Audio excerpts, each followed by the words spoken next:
I, 29M, was a divorce lawyer dating a woman from a coffee shop, then walked into a settlement meeting and realized she was my client's wife. Plus one update. This happened a couple months back, but I saw a skit online that was scarily similar to what actually happened to me IRL. For context, I'm a divorce attorney. Been practicing for about 8 years now, mostly family law stuff. Generally pretty routine work, people want to untangle their lives, I help them do it legally, everyone moves on. Let's flash back to last March. I took on what seemed like a straightforward dissolution case. Client I'll call Dave, nice enough guy, been separated from his wife for over a year, just wanted to make it official. Nothing complicated, decent retainer, figured we'd have it wrapped up in a few months. Dave seemed reasonable, not one of those vindictive types trying to burn everything down out of spite.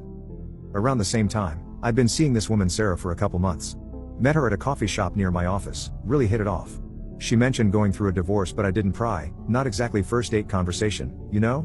She had a different last name from what was in my client files, so when I ran my conflict checks, nothing flagged.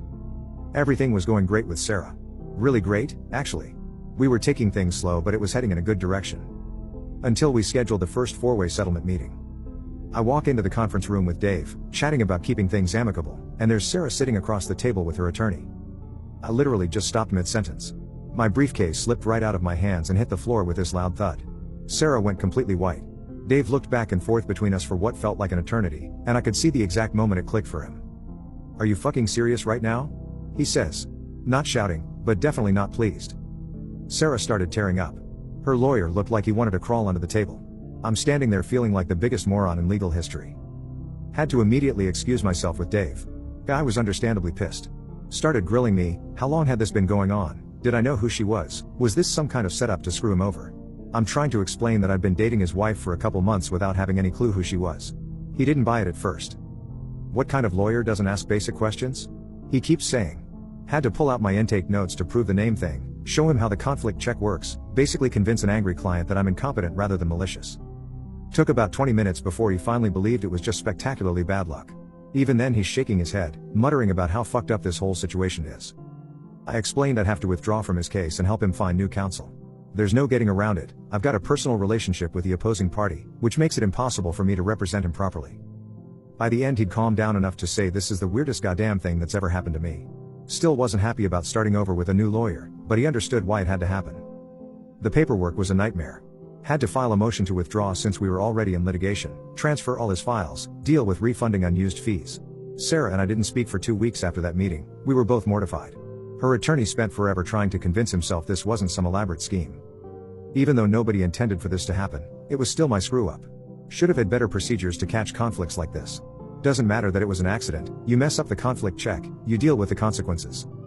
Dave texted me a few weeks later, but it wasn't friendly. More like hope you realize this completely fucked up my timeline. Can't say I blame him. And just to add insult to injury, my malpractice insurance premium went up when I had to report the conflict. TLDR, been dating a woman for months, then unknowingly took her husband's divorce case. Found out during our first settlement meeting when we all ended up in the same room. Had to withdraw from representation, everyone was pissed, professional disaster all around. Oops comment.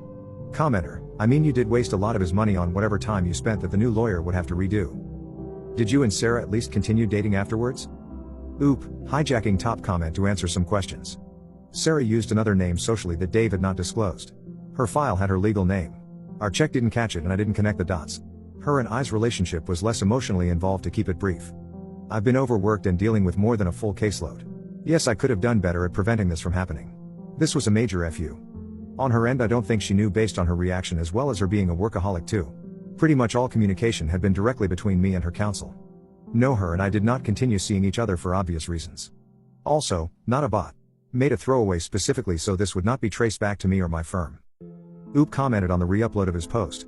I don't fault Dave at all. I was sleeping with his wife while representing him. There's no version of that where I'm the victim. It doesn't matter that I didn't know who she was at first. By the time I figured it out, the damage was already done. He had real things riding on that case, money, time, his business, and my withdrawal blew up his timeline. I can say it wasn't intentional, but that doesn't mean it didn't wreck him. He had every right to hate me for it. Update post, 2 months later. So it's been about 7 months since the conference room incident, editor's note since the incident, not oops OG post, and people have been asking what happened. Short answer, it's been a mess. About 3 weeks after I withdrew from Dave's case, I got called into a meeting with the senior partners. 3 partners, our firm's general counsel, and a rep from our malpractice carrier on video call. The managing partner slides a folder across the table. Opposing counsel reported a conflict of interest issue to the state bar under Rule 8.3. We've been notified of a disciplinary inquiry. Fuck. Dave's new attorney filed the report. They don't get to decide what happens, they just report potential violations and the bar takes it from there. I have to explain everything. How I met Sarah, how we'd been casually dating for a couple months, how she used a different name socially, how my conflict check on her legal name didn't flag anything because I never connected the dots. The general counsel is taking notes. Walk me through your conflict check process. I explain the intake procedures, how the system works, how Sarah's legal surname didn't match what she told me. It sounds worse when I say it out loud. This is a clear model Rule 1.7a, 2, issue, material limitation conflict, the general counsel says. You were correct to withdraw under Rule 1.16, but we need to understand how this wasn't caught earlier. The malpractice carrier rep unmutes. We'll need to document this as a circumstance that could lead to a claim. It'll be noted when your policy comes up for renewal. Great. The firm mandates that I complete an 8-hour CLE on conflicts of interest before taking any new client intakes. They've already registered me for a seminar that Saturday. 8 a.m., of course. I show up at a hotel conference room with about 20 other attorneys. One of the instructors is Patricia, a divorce attorney I've opposed a few times. She definitely knows why I'm there based on the look she gave me. Most of the morning is standard material, rules, case law, procedures. Then we get to case studies and Patricia brings up in Reed Johnson, a 2019 disciplinary matter. Attorney representing a divorce client starts dating someone, turns out to be the opposing party, discovers it at a settlement conference. Same exact situation as mine from 6 years ago in a different state, and I wanted to sink through the floor. At lunch, another attorney mentions he heard about something similar happening at a firm in town recently. Doesn't know it's me, but clearly the story's getting around. I finish the seminar, pass the exam, bring the certificate back to the firm. A few weeks later, the bar sends a letter. The inquiry is closed with a private caution, basically a warning that stays in their files but isn't public discipline. Could have been worse. My malpractice premium went up about 15% when it renewed in September. The carrier cited the reported disciplinary circumstance in the renewal letter. The firm implemented some new procedures for me specifically.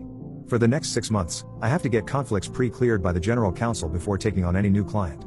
They also added mandatory AKA/nickname fields to our intake forms and conflict check system. The worst part isn't the official stuff though. It's that people know. Not everyone, but enough. I've been called the coffee shop lawyer twice at bar events. Last month opposing counsel asked if I'd met the other party before with this look on her face. The story's definitely circulating.